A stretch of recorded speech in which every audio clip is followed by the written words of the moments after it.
203 అన్నా క్యాంటీన్లో 114 అన్నా క్యాంటీన్లు ఊరుకు దూరంగా ఎక్కడో మూలన స్థలం ఎక్కడ దొరికితే అక్కడ కట్టేసే కార్యక్రమం చేశారు. జనరల్గా ఎలా చేస్తారు అన్నా క్యాంటీన్లు 10 మంది పోగే చోట బస్ స్టాండ్లోను లేకపోతే మరొక చోట మంచి సెంటర్లోను పెట్టి అక్కడ అన్నా క్యాంటీన్లు ఓపెన్ చేస్తారు. అలా కాదు, అన్నా క్యాంటీన్ కట్టడం, ఆ కాంట్రాక్టర్కి డబ్బులు ఇవ్వడం, లేదా అన్నా క్యాంటీన్లో ఫుడ్ వండటం, దానిలో అవినీతి చేయటం, దీనికే పరిమితం అయిపోయింది. కాబట్టి స్థలాలు ఎక్కడైనా పర్వాలేదు అని ఊరికి దూరంగా మానవ సంచారం తక్కువగా ఉండే చోట్ల అన్నా క్యాంటీన్లు కట్టేసే స్థలం ఎక్కడ దొరికితే అక్కడ అన్నా క్యాంటీన్లు కట్టేయండి అనేటువంటి పద్ధతుల్లో దీనికి 76.22 కోట్ల రూపాయలు ఖర్చు చేశారు. నిజానికి ఇంత కాదు, ముందేమో 17.3 లక్షలతో నిర్మించాల్సి ఉంటుంది అని ముందు టెండర్లు పిలుస్తారు. ఆ బిగిన్ అయిన తర్వాత కాదు ఇది ఇప్పుడు బాగా ధరలు పెరిగిపోయాయి కాబట్టి వీటిని పెంచాలి అని వాళ్ళంతటా వాళ్ళే నిర్ణయం చేస్తారు. దాంతో ఏం చేస్తారంటే 2010 చొప్పున చేయాల్సిన దాన్ని మళ్ళా చదరపు అరుగురికి 2010 2100 అని నిర్ణయించారు ముందు. తర్వాత 4,585 రూపాయలు పెంచేశారు ఒకసారిగా కాంట్రాక్టర్కి. పెంచేసి అదనంగా 17,030 లక్షలు ఇవ్వాల్సింది దాన్ని పెంచేశారు.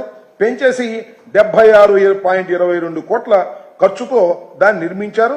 దీనిలో 53.33 కోట్లు పక్కదారి పట్టించారు. పక్కదారి పట్టించారంటే ఎవరైతే కట్టారో వాళ్ళకి అదనంగా ఇచ్చేటటువంటి పరిస్థితి చేసి వాళ్ళకి లాభం చేకూర్చే విధంగా చేసేటటువంటి ప్రయత్నం చేసి దీనిలో 31.11 కోట్లు అదనంగా చెల్లించేటటువంటి కార్యక్రమం చేసి దీనిలో డబ్బులు గాజేసేటువంటి కార్యక్రమం. ఎవరైతే ఆ రోజు అన్నా క్యాంటీన్లు నిర్మాణం చేశారో అది కూడా వాళ్లకు తెలిసినటువంటి కార్యకర్తల చేత కట్టించుకొని దానిలో అధికమైనటువంటి లాభాన్ని పొందేటటువంటి కార్యక్రమం చేసినటువంటి దుస్థితి మనకు కనిపిస్తూ ఉంది. దాంతో పాటుగా ఒక్కొక్క అన్నా క్యాంటీన్కి షోకులు రాపర్ షోకులు చేశారు ఇంటీరియర్స్ అని చెప్పేసి. దానికి 8.98 లక్షలు ఒక్కో దానికి ఖర్చు పెట్టి దానికి 18.72 కోట్లు ఖర్చు చేశారు. ఈ విధంగా అన్నా క్యాంటీన్లు అనేటువంటివి అవినీతి కూపాలుగా మారిపోయాయి ఆ రోజుల్లో. దీని మీద ఒక కమిటీ వేసి ఎంక్వైరీ చేసి ఆ కమిటీ ఇచ్చిన రిపోర్ట్ ప్రకారం నేను చదువుతా ఉన్నాను ఈ విషయాలన్నీ కూడా. అన్నా క్యాంటీన్లు ప్రారంభించే ముందు అన్నా క్యాంటీన్ల నిర్మాణంలో విపరీతమైన దోపిడీ కార్యక్రమం చేసి డబ్బులు కాజేసే కార్యక్రమం చేసి తర్వాత అన్నా క్యాంటీన్లు ఓపెన్ చేశారు.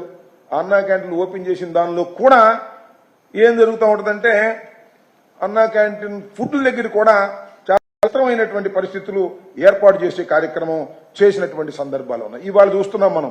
ఎవరికి ఇచ్చారయ్యా మీరు అంటే, సరే అక్షయ పాత్రకి ఇస్తే అది స్వచ్ఛందంగా చేస్తున్నటువంటి సంస్థ, దాన్ని ఏం తప్పు పట్టట్లా.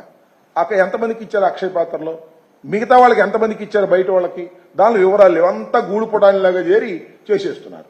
అదేమంటే ఏదో పార్టీ తరపున పెట్టినట్టుగా, చంద్రబాబు నాయుడు గారు సొంత డబ్బులతో పెట్టినట్టుగా, లేదా నారాయణ గారు సొంత డబ్బులతో పెట్టినట్టుగా అన్నా క్యాంటీన్ల మీద మీరు చూసినట్టుగా అన్నా క్యాంటీన్లు ఒకసారి వాటిని పరిశీలన చేస్తే పచ్చడం గులివేశారు పైనుంచి కింద దాకా.